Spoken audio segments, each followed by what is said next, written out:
Okay, well, as you know, in 1528, religious change had not been a significant issue in English politics. By 1558, it was in many ways the central issue, and it was about to take another turn. On the 17th of November, 1558, Elizabeth I was proclaimed Queen. A young woman of 25, highly intelligent, well-educated, and long schooled in the necessity of caution, discretion, and even dissimulation in order to survive the dangers that she had faced. She was, of course, Anne Boleyn's daughter. And as Anne Boleyn's daughter, it was in a sense her conception in December of 1532 that had finally precipitated the assertion of Henry VIII's royal supremacy. So you could say, in a sense, that Elizabeth's whole identity, and above all her claims to the throne, were bound up with the rejection by her father of papal authority. Now, the precise nature of her personal beliefs remains uncertain. She didn't really disclose them. But unquestionably, she identified herself with the Protestant cause. Shortly after her accession at Christmas 1558, she very ostentatiously walked out of Mass in the royal chapel at the point at which the host was elevated. A month later, in January 1559, she very ostentatiously embraced an English Bible, which was offered to her by the citizens of London on her state entry to London prior to her coronation. So Elizabeth was making no secret of the fact that she inclined towards reform, as indeed everyone expected. But if she inclined towards reform, she was neither dogmatically nor straightforwardly Protestant. And the religious settlement of 1559, the first business of her reign, very much reflected that fact. It was in part the product of theological convictions, but it was also very much a settlement that reflected a religious preference that was tempered by sheer political expediency. What actually happened remains rather cloudy. Some aspects of the documentation are inadequate, but the most convincing interpretation of the settlement, to my mind, is that of Norman Jones. In his view, Elizabeth and her chief advisor, William Cecil, intended initially to return to the situation of 1552, just before the death of her brother Edward VI. But they met severe opposition in Parliament, particularly in the House of Lords. Opposition not only from the Catholic bishops who sat in the Lords, but also from some of the leading lay members of the peerage. And so they had to return to Parliament with a distinctly watered-down draft prayer book setting out their desires for religious settlement. So, for example, in 1559, in the prayer book they brought to Parliament, the communion service was in fact a blend of the prayer book of 1552 with its very Protestant statements regarding the communion service being essentially a service of remembrance and thanksgiving. They blended that with the earlier 1549 prayer book, which had allowed for the possibility that there was a real presence of Christ's body and blood in the communion service. And so in 1559, the wording at the administration of the communion was as follows. It read, "The body of our Lord Jesus Christ, which was given for thee, preserve thy body and soul unto everlasting life." That's 1549. Followed immediately by, "Take and eat this in remembrance that Christ died for thee, and feed on him in thy heart by faith with thanksgiving." That's 1552. They blended the two together so that you could read it as you chose. It's been described by Dermot McCulloch as a masterpiece of theological engineering, or fudging the issue, you could say. Again, in 1559, the bill brought before Parliament put forward the title for Elizabeth, not of Supreme Head of the Church of England, but only of Supreme Governor. That's often seen as being a more appropriate title for a woman, governor rather than head. But it also, of course, left open the possibility that the settlement might be accepted, that the position of supreme governor might be accepted by people who regarded the supreme head of the church as being elsewhere, in Rome. Even so, despite these compromises, Elizabeth and her councillors were able to get their settlement through Parliament only by purging the House of Lords. They ruthlessly excluded many of the Catholic bishops in the end, and they still got a majority of only 3 votes. They squeezed it through the House of Lords. Support in the Commons was much stronger. So, the Church of England was re-established. England was Protestant again, sort of. It was a confessional state, bound by an act of uniformity that the prayer book should be used throughout the kingdom, uniformity to the religion set down by the Queen in Parliament, what was often described as the religion by law established. But that religion was less imposed by simple royal diktat than a reflection of what Elizabeth and her advisors had proved willing to settle for. There was no doubt that England had turned in a broadly Protestant direction again, but there was also a lot of ambiguity about the nature and the extent of that Protestantism.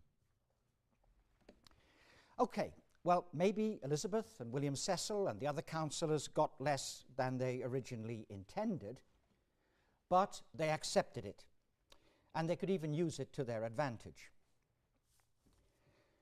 It was perhaps no bad thing in the England of 1559 that the religious settlement contained a lot of ambiguity. 30 years of religious flux had left the nation profoundly divided in matters of faith. No change during those 30 years had had time to put down deep roots. To some historians, like Christopher Hay, most of the people remained, in the main, traditionalists in their religious beliefs. To other historians, like Robert Whiting, people had grown almost indifferent, acquiescing and conforming to change after change, but essentially guarded and unenthusiastic in their attitudes. But also, as you've seen in last week's reading, there was a third reading of the situation, represented by the work of Christopher Marsh. People were now only too aware of the existence of alternatives in religion, alternatives which hadn't existed back in the 1520s. Some of them hankered after the old ways. Some of them were drawn to the attractive features of the new doctrines, but everyone knew the danger of religious conflict. They'd witnessed enough of that under Mary. As a result, Marsh suggests they held their peace, and as you know, he uses that term in a double sense. Negatively, in the sense that they were compliant, they remained silent before the demands of authority. Positively, in the sense that they preserved the peace of their own communities as best they could. One could say that that was an attitude that had developed as a result of the turmoil of the late 1540s and early 1550s in particular.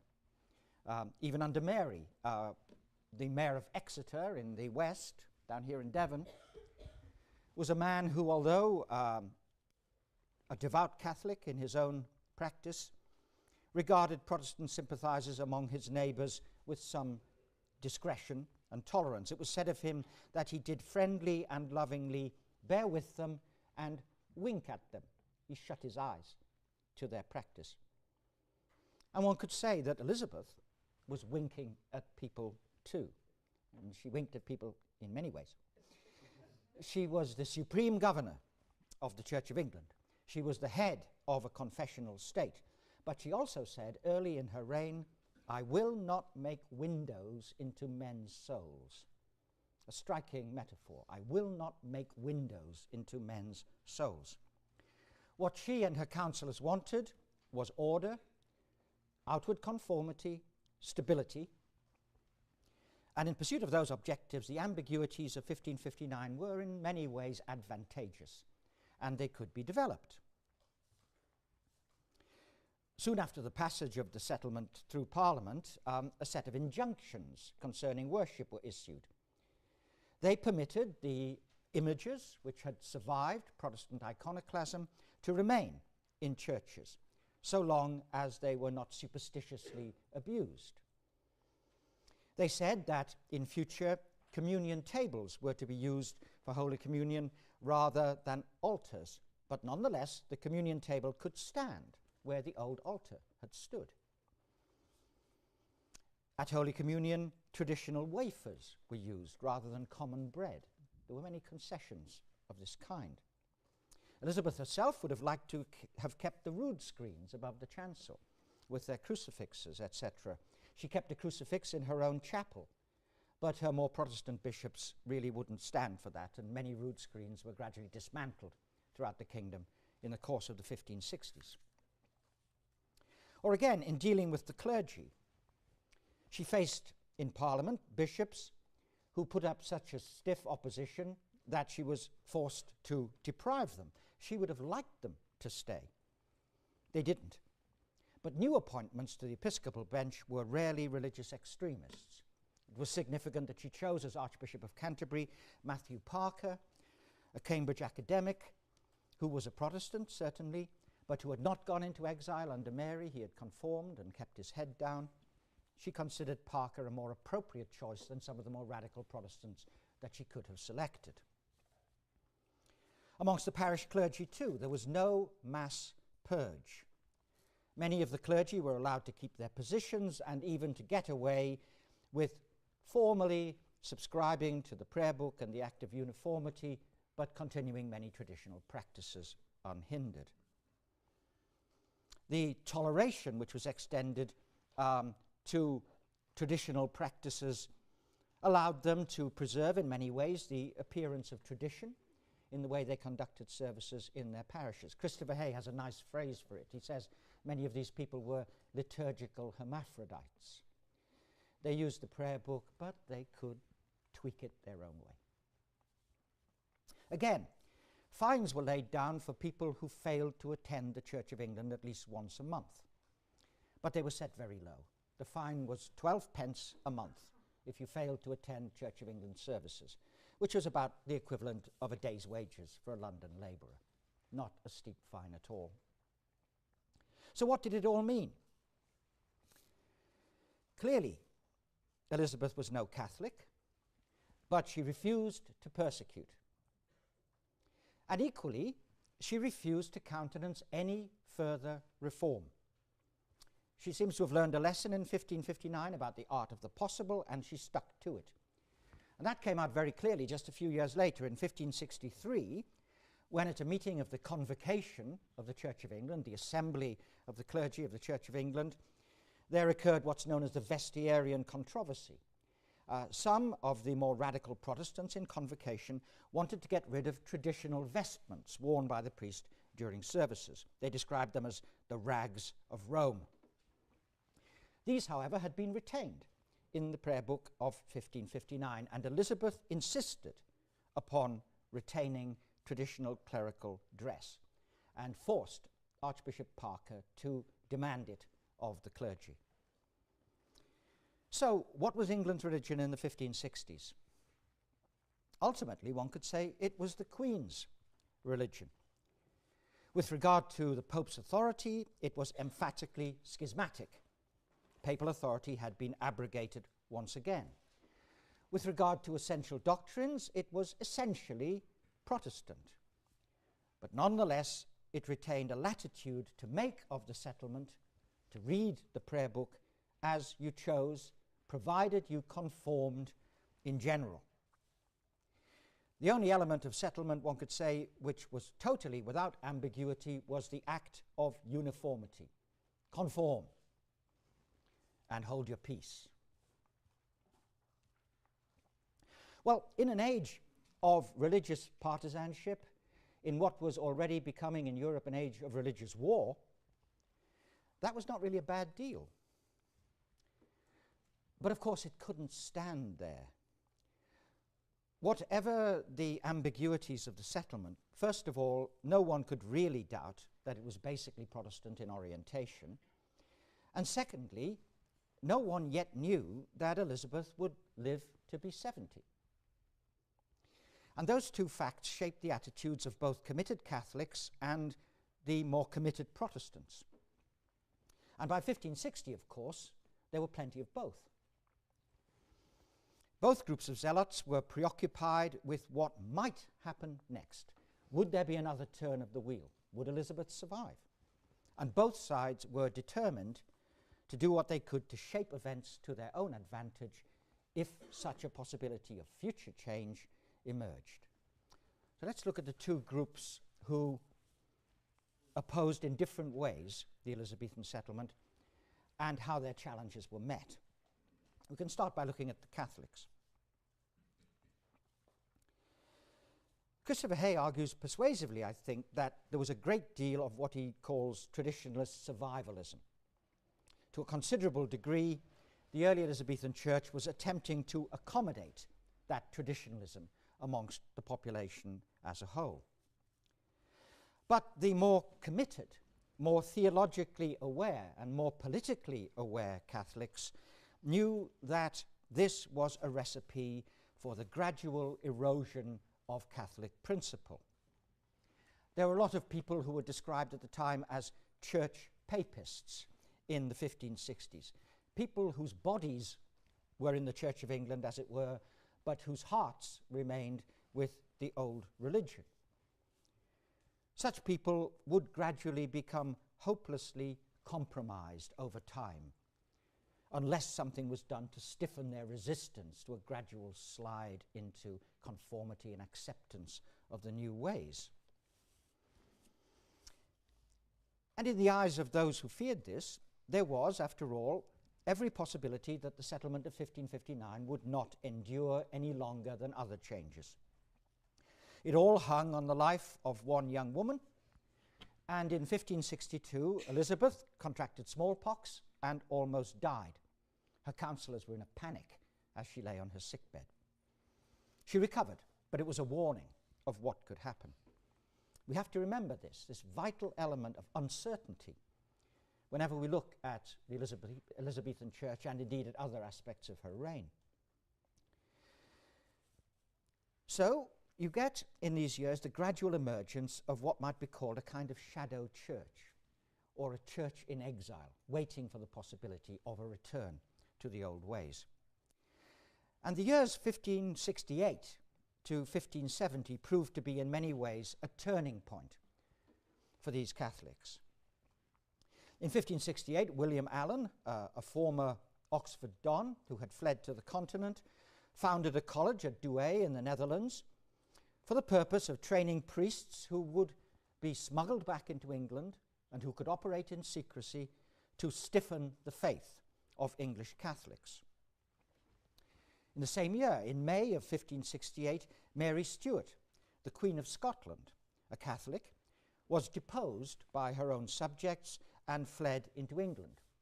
There she was kept under house arrest by Elizabeth, but while she remained, she was clearly a claimant to the English throne, within reach of those who opposed Elizabeth. She was Elizabeth's nearest relative, a cousin, and a Catholic. I'll say more about Mary Queen of Scots next time, but her presence is a constant factor in the equation. In 1567 to 68, almost simultaneously, came the outbreak of the Dutch Revolt, a revolt of the provinces of the Netherlands, just across the narrow sea, against Spanish rule, which led to the establishment in the Netherlands of a powerful Spanish army to put down that revolt, sent by King Philip II of Spain, the champion of the Counter-Reformation in Europe. Its arrival was followed by a massive repression of Protestants in the Netherlands and the flight of many of them to England. And in the following year, in 1569, came the revolt of the Northern Earls. That began with a plot to release Mary Queen of Scots from captivity, to marry her to the Duke of Norfolk, who was a crypto-Catholic, to restore her to the Scottish throne with the help of the Spanish army, which was just over the seas in the Netherlands, and to depose Elizabeth. When the scheme was discovered by Elizabeth's intelligence service, the Earls of Northumberland and of Westmoreland, the two dominant nobles of the north, rose in rebellion. They raised about 5,000 men They captured the city of Durham. They restored the Mass in Durham Cathedral. They moved gradually south. The government responded to the rising by securing Mary and moving her south out of their reach. She was placed under the tutelage of the Earl of Shrewsbury down in the Midlands. The northern earls failed to move swiftly. They got bogged down besieging a castle near Durham, which was held by the loyal Bowes family for Elizabeth, and eventually, realizing that their support was eroding, they gave up and fled into Scotland. There then followed 2 years of diplomatic and military bullying before eventually the Earl of Northumberland was surrendered back to the English and was executed. By then, the rebellion was long over. By December 1569, it had proved to be a fiasco and had fizzled out. But in February 1570, rather too late, the Pope, having heard of it, offered his support. He excommunicated Elizabeth, and he absolved her subjects from their obedience to the Queen. He was telling her Catholic subjects, in other words, that rebellion against this heretic queen was no sin. A little too late, but nonetheless, at last, a clarifying decision on the part of the papacy with regard to Elizabeth. For the Catholic subjects of the Queen in 1568 to 70, one could say the moment of truth had at last come. At last there had been principled resistance to the Elizabethan settlement. At last there had been a lead from the papacy. But in a sense, it was also a disaster for the average traditionalist in religion. Now they were in a position where they had to choose. They had to make a stand, like it or not. Geopolitical realities increasingly demanded it, and for many of them that was an absolutely agonizing situation. And in the years that followed, in many ways, it got worse. From the mid-1570s, missionary priests trained in the Netherlands began arriving to stiffen the faith of the Catholic faithful. There were something like 60 who arrived in the course of the later 1570s. Between then and the end of the reign in 1603, something like 500 Catholic priests were smuggled into England to operate in secret. From the 1580s, they were joined by another group, the Jesuits, the shock troops of the Catholic Counter-Reformation in Europe, who joined in the mission to England. Now, of course, from their perspective, these were heroic people. And yet they were fatally compromised by their association with a foreign power, Spain. And they were inevitably associated with the dynamics of religious conflict in Europe, not least because some of the leaders of the Catholic mission subscribed to the view that it was no sin to depose or even murder a heretical monarch. And so began a series of plots which were uncovered throughout the middle and later years of Elizabeth's reign. In 1571, the Ridolfi plot to depose Elizabeth, place Mary Queen of Scots on the throne, marry her to the Duke of Norfolk. That ended in 1572 with the execution of Norfolk. In 1572, the news came from France of the St. Bartholomew's Day massacre of Protestants in Paris. This seemed a demonstration of abroad of the risk of Catholic treachery. In 1583, the Throckmorton plot to murder Elizabeth was uncovered. A year later, in 1584, the leader of the Dutch Protestants, William the Silent, was murdered in the Netherlands. In 1586, the Babington plot to depose Elizabeth and elevate Mary Queen of Scots to the throne was uncovered. The atmosphere then was one of tremendous insecurity, and the government's response was severe.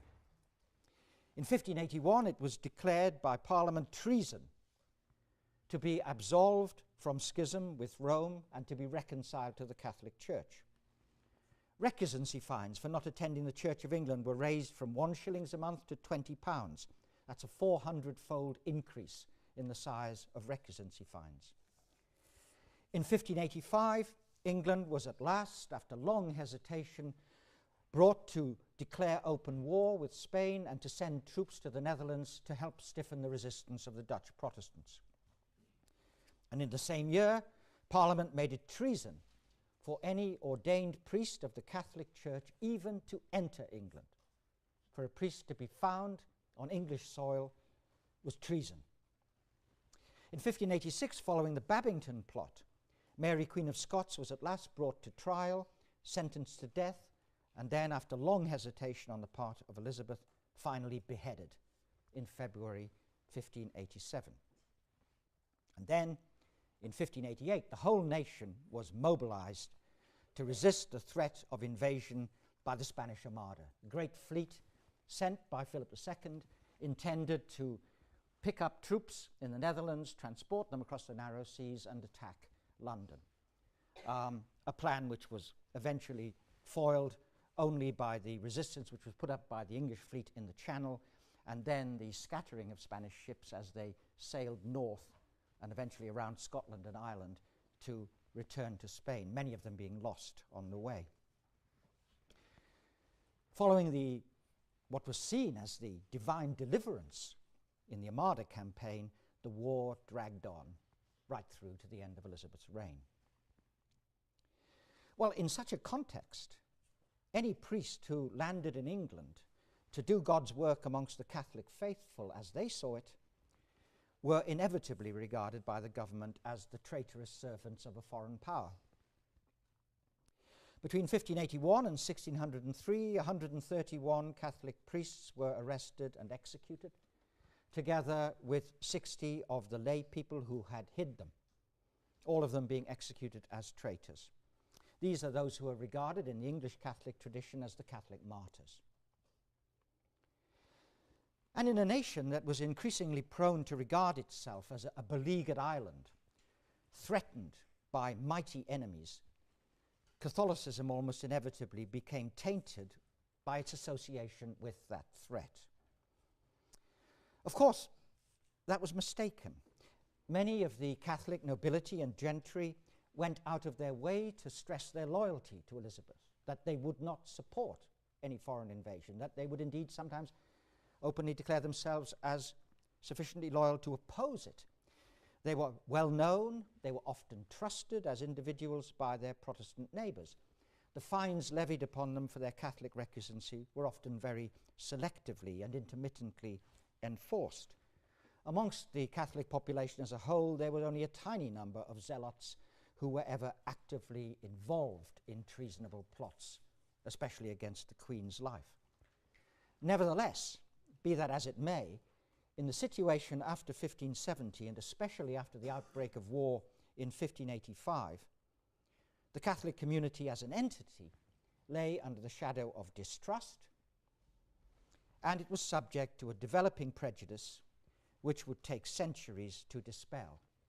As Patrick Collinson has written, anti-Catholicism became almost a sheet anchor of English nationhood, and the Catholic community within England became, in a sense, aliens within their own land.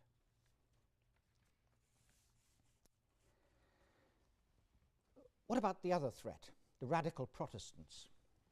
Those who we think of now as Puritans. But that was not a term they used initially. It was a term of insult that was sometimes thrown at them. They were described usually at the time as the hotter sort of Protestants, the hotter sort of Protestants. To them, the accession of Elizabeth in 1558 had been a providential deliverance, a divine intervention in English affairs. November the 17th, the Queen's accession day, was celebrated with the ringing of bells. It became almost like a Protestant holy day. But though they regarded the Church of England, which she established a year later in 1559, as undoubtedly a true church, it seemed to these Protestant radicals that it was a church which was only half reformed. And they too were worried about what might happen next. They could have no certainty that it would last. They were anxious to push ahead, to consolidate the position, to move urgently to what they described as further reformation. Especially, they wanted reformation of some of the traditionalist structures of the Church of England and the removal of some of the more traditional aspects of its forms of worship. They wanted to get rid of the rags of Rome, or the dregs of popery. This is the sort of language they used. So, there was from the beginning an element of dissidence, even amongst those who could be regarded as Elizabeth's most enthusiastic supporters. And that was especially true amongst the younger clergy, who were emerging from the universities, now thoroughly trained in Protestant doctrine, and who were becoming, if anything, more emphatically Protestant even than those who had led the church in the later years of Edward VI. This younger generation were moving beyond the doctrinal position which had been established by Archbishop Cranmer in the early 1550s and was enshrined in the prayer book. Increasingly, they felt the influence of John Calvin, the great Protestant leader of Geneva, and his successor there, Theodore Beza. In terms of the doctrine of salvation, they increasingly adopted the doctrine of predestination, championed by Calvin. The notion that only an elect minority would find salvation. Many also adopted the doctrine of double predestination, championed by Beza, the view that God had decreed from the beginning of the world who would be elect and who would be damned.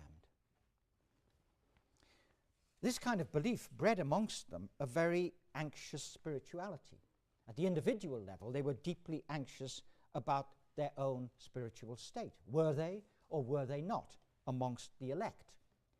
They tended to indulge in intense spiritual self-searching, rigorous attempts to sanctify their personal lives in a way that would give them a sense of assurance of their own election. It was also a kind of theological position which bred what's been described as a piebald mentality. They saw things in very black and white terms, a piebald mentality. The godly saw themselves as a beleaguered minority in a world that was dominated by the reprobate, the unregenerate. They tended to describe themselves as the little flock, the godly remnant. And that, in turn, seems to have bred amongst them a kind of activist mentality. There was a duty to demonstrate their own godliness by standing up for the honor of God, by doing his work in the world, by spreading truth, by combating sin and error, a form of activism which in a sense could give them greater assurance. For the most part, they did that work in relative obscurity, down in the many parishes of the kingdom. Puritans were amongst the most zealous preachers. They were often chosen as lecturers, people who would be hired by local authorities to preach extra sermons on market days, for example, or on weekdays. In some areas, they were numerous enough by the 1570s to found regular meetings of sympathizers, which were known as prophesyings. These were meetings of the local clergy who would get together to hear a sermon, to debate its doctrine. They often opened these meetings to members of the laity. It was thought to be an excellent method of improving clerical knowledge, of passing on theological knowledge to the godly laity, and in some areas of the country, they were extremely influential in influencing the whole tone of local religious life. East Anglia was a great area of Puritan strength. There were 8 of these prophesying meetings in the county of Suffolk, in the middle of East Anglia, and in the county of Essex, just to the south, there were 6 of them operating by the early 1570s. But after 1570, Puritanism also began to acquire something of a political edge. Specifically, that came in the form of a movement to try to formally alter the structures of the Church of England and to purge the prayer book of what they saw as traditional Papist survivals. Those who became involved in it were convinced that the New Testament laid down a clear model of church government, that it did not involve bishops, that it should be based upon autonomous congregations who elected their own ministers and elders, who would in turn meet together at a higher level in councils and synods to govern the church as a whole. In other words, a Presbyterian system of church government. This is what they desired. And advocates of such a system were to mount a series of challenges to the Elizabethan settlement between 1570 and 1587. And there were a number of landmarks in that process.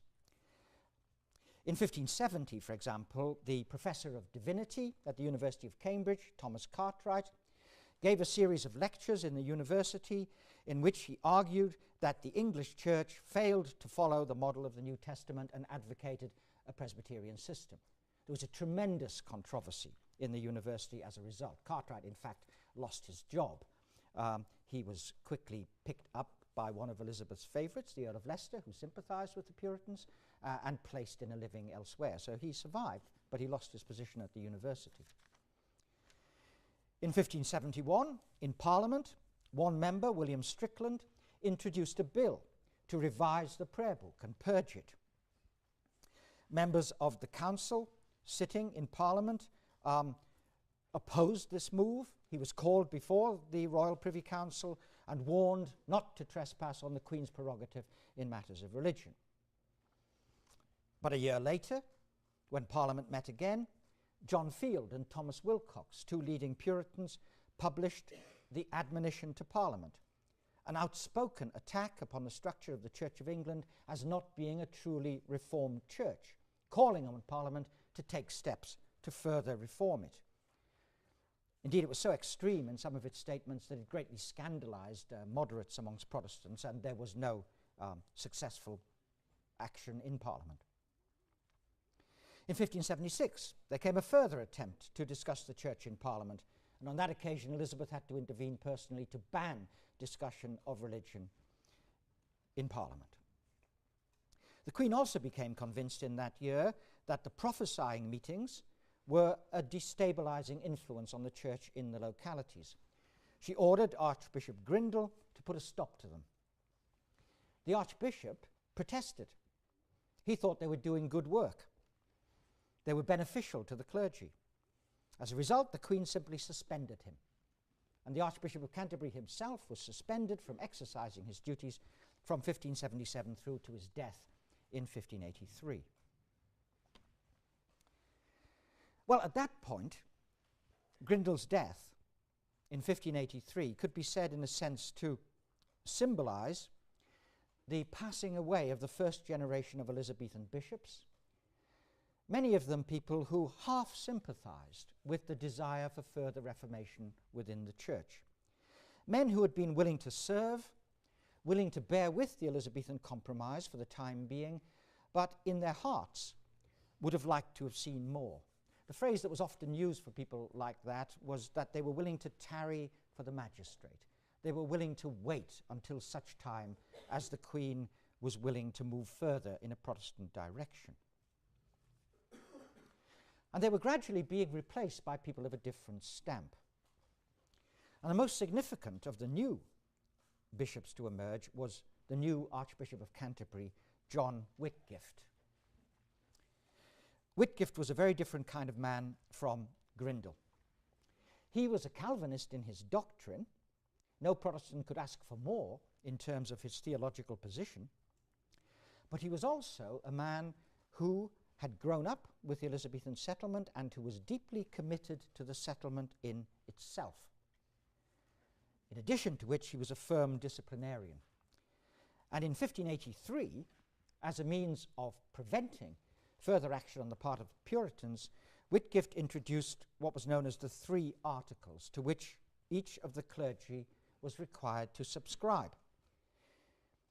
They included recognition of the royal supremacy, recognition of the 39 Articles of Religion, laying down the doctrine of the Church of England, and taking an oath that there was nothing in the prayer book which was contrary to the Word of God.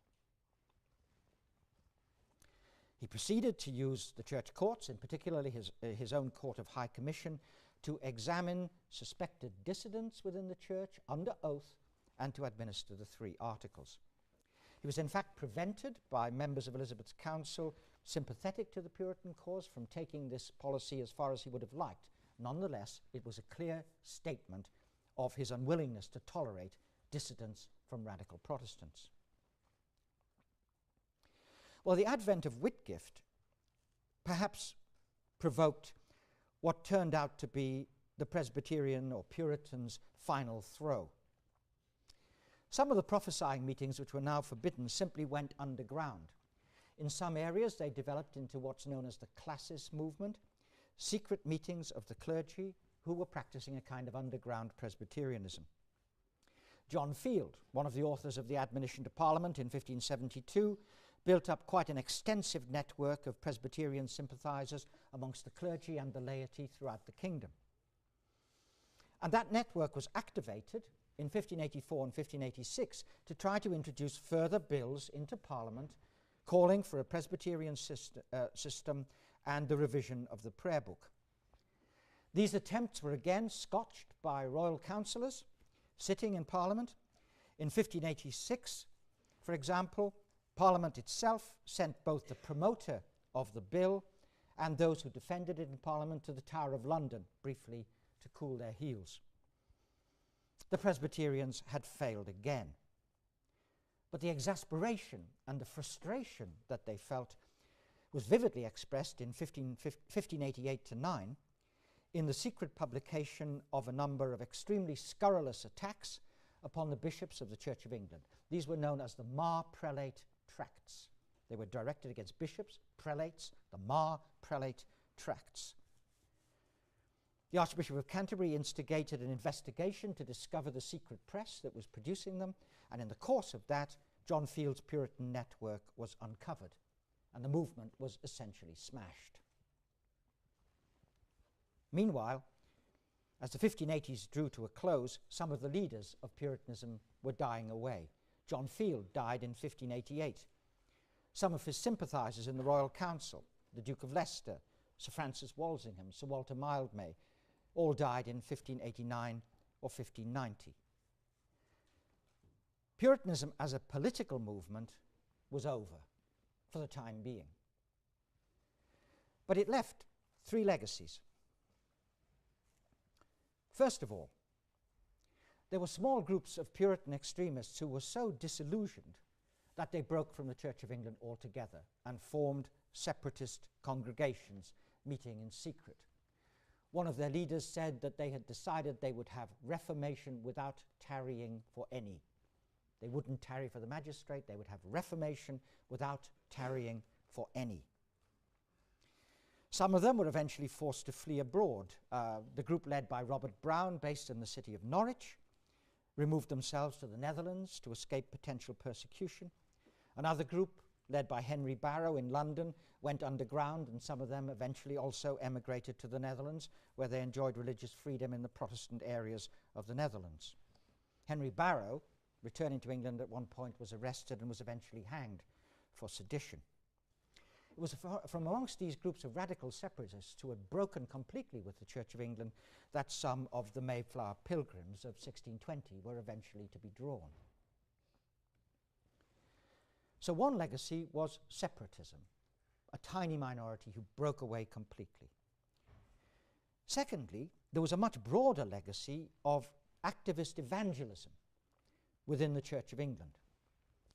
Many Puritan sympathizers felt that if they could not change the structures of the Church of England, then they could at least transform its spirit and thereby leave their own distinctive stamp on the nature of English Protestantism. They advocated a religion heavily based upon the Bible, advocating preaching, practicing the sanctification of the Sabbath, insisting upon strict moral behavior, pursuing moral reformation where they had the power and the opportunity. And they constantly drummed upon the theme of the failure of England to live up to show proper gratitude for God's deliverance of the kingdom, the need to turn to a more strict religious observation in return for God's favor. So that was a second legacy. Thirdly, there was a legacy of a different kind. Some of those who had defended the Elizabethan settlement from Puritan attacks began to develop an altogether more positive view of the Elizabethan settlement. They began to see it not just as a temporary compromise, but as a distinctive and valid alternative, a distinctive middle way between Catholicism on the one hand and radical Protestantism on the other. Theologians like Richard Hooker and Richard Bancroft saw the retention of a traditionalist structure in the Church of England as not simply a matter of convenience or political expediency, but as a valid Protestant alternative. Indeed, in Bancroft's view, a divinely ordained form of church government in which England maintained a tradition which descended from Christ's apostles, purified of the corruptions which had crept in the Catholic Middle Ages. So a new and more positive notion of Anglicanism as a middle way was also emerging amongst the defenders of the church. Dermot McCulloch has said of this that perhaps the Anglican gift to the Christian story is the ability to make a virtue of necessity. But what finally about those who were neither Catholics nor radical Puritans nor Anglican divines, the mass of the people down in the parishes? It's been said that for most of them, the Reformation under Elizabeth was essentially a series of conforming experiences. A slow shift from the visual and ritual and symbolic richness of late medieval religion to a somewhat plainer, more verbal religion based on the English Bible, based on the prayer book of 1559, including such things as more frequent preaching, psalm singing, and other novel practices. That process of gradual shift in religious culture was probably aided by the elements of continuity observable in Church of England services, and gradually it did its work. The older generation of both the clergy and the laity who could remember the old days had largely died away by the 1580s. An increasing proportion of the population knew no other church than that of Elizabeth. They faced no serious threat from the Catholic mission. The Catholic missionary priests concentrated their attention on politically significant people. Most of their work was done amongst the gentry. There was no real mission to the common people. And by 1603, the Church of England had something like 2.5 million communicants, while there were only some 8,000 to 9,000 known Catholic recusants, most of them members of the gentry or their immediate tenants sheltered under their protection. To this extent, one could say that the Catholic threat was actually diminishing. Meanwhile, the Anglican clergy were gradually adapting to their role as pastors and teachers. Initially, there had been a severe shortage of preachers and of educated clergy, but steady work by the bishops, steady work ordaining young men in the universities, meant that by the death of Elizabeth, preaching was commonplace in most areas of the kingdom. The clergy were increasingly university graduates. Their level of learning was improving. The more severe and the more demanding of the clergy could be highly critical of the religious attitudes of the common people. Some of them saw the common people as being perhaps de-Catholicized, perhaps hostile to papal authority, but scarcely Protestantized in any deep and meaningful sense. But perhaps that's too harsh a judgment on people who've been nicely described as parish Anglicans or prayer book Anglicans, building up a loyalty to the form of religion with which they were familiar. By the 1590s, it's likely that they certainly thought of themselves as being members of the Protestant family, as it were, even if their theological grasp on exactly what that meant was probably rather shaky. At the same time, of course, it remained the case that Puritans saw the Reformation as essentially unfinished amongst the population at large. And there were a fair number of people who shared that perception, that it remained unfinished. For the audience of the godly preachers was by 1603 significantly larger, significantly more literate, significantly more likely to have a better knowledge of the Bible and of the prayer book, significantly more likely to have read some of the English language religious publications in the Puritan tradition which were pouring from the presses. people more deeply involved in a vernacular religious culture, much of it produced by Puritans who had abandoned their political opposition, but who had emerged as the most active evangelicals, the most earnest, the most godly counsellors of the Protestant tradition in the parishes. At this level, the later Reformation was perhaps mostly undramatic, except in the private drama of people's personal conversion. But if the situation of 1600 was one of relative calm, it was also storing up the seeds of future drama. Protestantism was gradually working its way into popular culture. The Puritan minority was extending its influence, not as a political movement, but as a widespread religious style. Hostility to what was described as popery was increasingly widespread, and tensions remained regarding what the nature of English Protestantism should be. And they would give rise, as we'll see later, to what have been called England's wars of religion in the 17th century.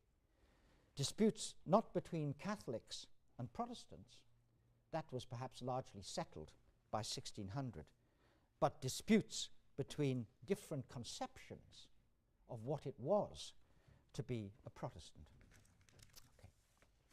And next time I'll turn to other aspects of Elizabeth's reign, and in particular the modes of political participation and the Queen's relationship with her councillors.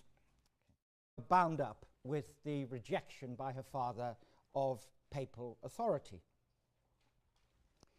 Now, the precise nature of her personal beliefs remains uncertain. She didn't really disclose them. But unquestionably, she identified herself with the Protestant cause. Shortly after her accession at Christmas 1558, she very ostentatiously walked out of Mass in the royal chapel at the point at which the host was elevated. A month later, in January 1559, she very ostentatiously embraced an English Bible, which was offered to her by the citizens of London on her state entry to London prior to her coronation. So Elizabeth was making no secret of the fact that she inclined towards reform, as indeed everyone expected. But if she inclined towards reform, she was neither dogmatically nor straightforwardly Protestant. And the religious settlement with Thanksgiving, that's 1552. They blended the two together so that you could read it as you chose.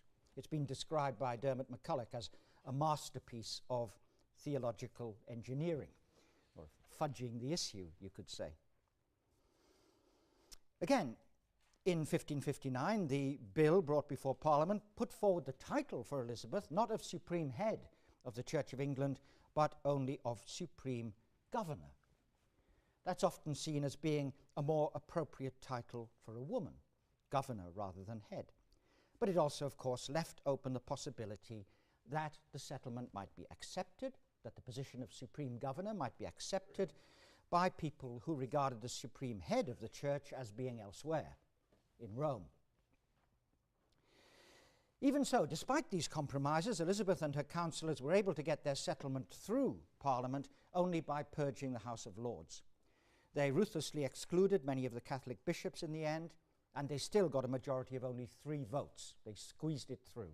The House of 1559, the first business of her reign, very much reflected that fact. It was in part the product of theological convictions, but it was also very much a settlement that reflected a religious preference that was tempered by sheer political expediency.